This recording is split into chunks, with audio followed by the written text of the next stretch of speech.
Kau hianati aku, kuambil pamanmu, karya Alvaro Zian, bab 123, pulang. Seminggu sudah berlalu, April sudah semakin tenang saat ini, tapi dia belum tahu kalau sang mertua sudah meninggal. Yang April tahu mertuanya dirawat di kamar sebelah. Anak-anaknya pun tidak ada yang datang menjenguk dengan alasan anak kecil tidak boleh ke rumah sakit. Padahal Haikal takut Satria dan Vino memberitahu pada April kalau oma mereka meninggal. Sayang, kita sudah bisa pulang hari ini, tapi kamu harus istirahat total di rumah. Jangan mengerjakan apapun dulu ya. Ingat, anak kita butuh ketenangan. Kamu tidak mau terjadi apa-apa kan? Jadi tolong bantu aku menjaganya sayang. Ingat Haikal sambil mengusap perut April lembut. Haikal merasakan beberapa kali tendangan dari perut April, membuatnya bahagia. Meskipun kehilangan mamanya, Haikal tetap bersyukur karena istri dan anaknya selamat. Tapi mas, aku mau lihat mama dulu. Beberapa hari ini aku sulit tidur mas karena merasa mendengar suara mama. Pinta April mohon. Iya, nanti kita akan lihat mama sama-sama ya. Untuk sekarang kamu nurut dulu sama aku, kita pulang dan istirahat. Ucap Haikal tersenyum kecil menggosok kepala April lembut. Haikal menuntun istrinya ini ke kursi roda. April benar-benar harus menjaga kandungannya saat ini. Sementara itu di sisi lain, Bunda! Pekik Satria dan Vino, dua bocah yang sudah merindukan sosok ibu beberapa minggu ini. Sayang, bundanya jangan diganggu dulu ya.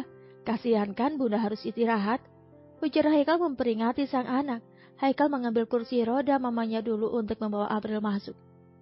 Tapi kami kangen bunda, Pak. Saud Satria dan diangguki Vino setuju. Iya, Papa tahu, tapi bunda saat ini masih sakit, nak. Setelah bunda sembuh, kita semua bisa main dengan bunda lagi. Kalian mau bunda sembuh kan? Tanya Haikal. Lagi-lagi dua bocah ini menganggukkan kepalanya. Sini main sama opa dulu aja. Ajak Pak Heru mendekat menghampiri dua cucunya ini. Papa, bagaimana keadaan Mama? Tanya April. Pak Heru mencoba tersenyum kecil menanggapi pertanyaan menantunya ini. Alhamdulillah baik, kamu istirahat dulu ya. Pulihkan kondisimu dulu. Iya Pak, aku pamit bawa April ke dalam kamar. Ucap Haikal mendorong kursi roda masuk ke dalam kamarnya. April sedikit bingung kenapa kursi roda sang mertua dia yang pakai. Apa Mama tak membutuhkannya lagi? Apa sang mertua sudah sembuh? Banyak pertanyaan di kepala April, tapi saat ini dia belum bisa mengutarakannya. Sementara itu di sisi lain, sayang, aku jadi kepikiran pada almarhumah Mama Fatma. Aku belum sempat meminta maaf pada beliau, tapi beliau sudah duluan pergi. Ujar Adele pada Demian saat mereka duduk di ruang keluarga.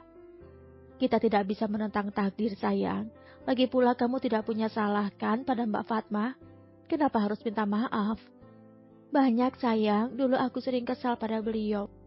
Bahkan beberapa kali, aku sering mengumpat tentang dirinya. Jawab Adele jujur. Sayang, siapapun di posisi kamu saat itu pasti akan mengumpat. Kamu termasuk perempuan baik yang hanya mengumpat. Coba kalau perempuan lain sudah pasti menghajar sang mertua yang meminta anaknya menikah lagi. Ujar Demian terkekeh kecil. Tapi tetap saja itu dosa sayang. Aku pernah ketus dan marah padanya. Sudahlah, jangan diingat lagi. Yang jelas saat ini kita doakan saja beliau agar mendapatkan tempat terbaik di alam sana. Amin. Saud Adele menganggukkan kepalanya setuju. Sementara itu polisi terus melacak pelaku penabrakan Bu Fatma. Karena selain April ada yang mengetahui plat nomor kendaraan Anggi saat itu.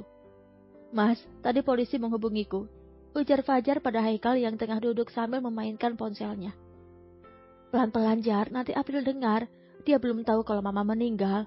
Ucap Haikal pelan. Jadi bagaimana perkembangannya Jar? Tanya Haikal lagi. Polisi sudah mengantongi identitas pelaku Mas. Dan kini dalam pengejaran karena pelaku sudah melarikan diri ke luar negeri. Lapor Fajar. Setelah insiden penabrakan, Mama Anggi segera menerbangkan anaknya ke luar negeri. Anggi selalu ketakutan di Indonesia. Dia takut sewaktu-waktu polisi bisa menangkapnya. Jar, jangan biarkan kasus ini selesai begitu saja. Usut sampai si penabrak di penjara Jar. Berapapun biayanya akan Mas keluarkan asal kita puas dengan Mama tenang. Geram Haikal, dia tak bisa memaafkan orang yang begitu saja menabrak Mama dan istrinya. Iya Mas, aku akan berusaha sekuat tenaga agar semuanya cepat selesai.